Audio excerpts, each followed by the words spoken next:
सेवा परा शिव सुरेश कृशानु धर्म रक्षो गुणाक पवमा धनाधिनाथा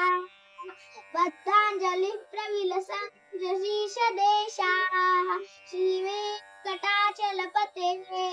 तव सुप्रभातम्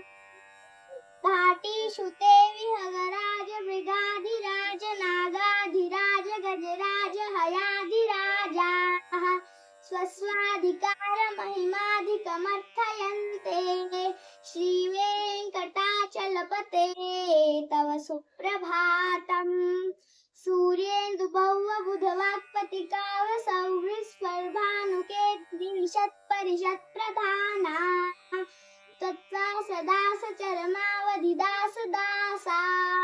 श्रीवेङ्कटाचलपते तव सुप्रभातम्